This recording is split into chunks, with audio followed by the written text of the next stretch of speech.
Where did the three Hebrew boys see God? Where did the onlookers, the audience, see God? In the promise that they iterated to the king?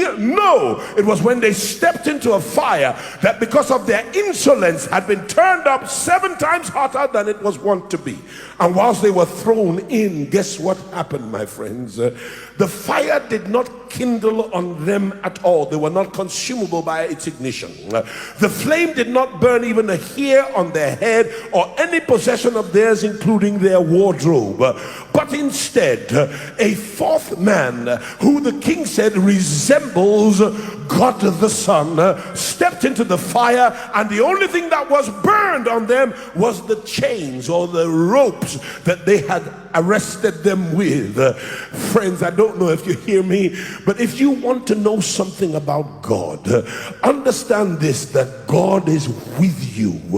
He's with you all the time. He's with you in your folly, in your fodder. He's with you in your fiery furnace. He's with you when you go through the flood. He's with you when you go through the overflowing waters. He's with you in the furnace. He's with you in the affliction. And if he's allowed you to go through it, then that means what you're going through has a definitive purpose. If you don't believe me, say nothing, but if you do, shout, Pastor, you're talking to me right now. And in the fire, God showed up. I want to tell somebody who's going through diverse trials right now, God is about to show up, just because you still believe in him and you chose to count it all joy in spite of the hell that you've been going through. And when they came out of the fire, the king was astonished. He said, whoever is the God of these 3 boys, that God is now the God of my entire empire. Hallelujah. And no other God will be worshipped in this land except the God of Shadrach, Meshach, and Abednego. And instantaneously, the 120 men who had orchestrated themselves through conspiracy to kill Shadrach and Meshach by a satanically inspired law, they were executed by the same fire. Hallelujah. And then Shadrach, Meshach, and Abednego were made prime ministers of the 3 major confederate dominions of the nation or the kingdom of Babylon.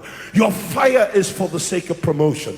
God is getting ready to take you somewhere. So before you go in the fire, take a good glimpse, as blurred as it may seem, of the certain knowledge that beyond the cross there is a crown, beyond the fire there is pure gold, beyond your tribulation and your trial there is triumph, beyond your pain there is power, beyond your grief there is glory, beyond your misery there's a new level, a new dimension of ministry that's coming to your life. Beyond your curse, there is a blessing. It's all going to work together for your good. Joseph, beyond the pit, there's Potiphar's lovely house and a job for you of senior management. Beyond the prison that they're going to send you to by false accusation, there is a rendezvous with a communicator from the palace. Beyond the prison, there's a palace in which you will not be the tail, but like I've shown you in your father's house, you are the head.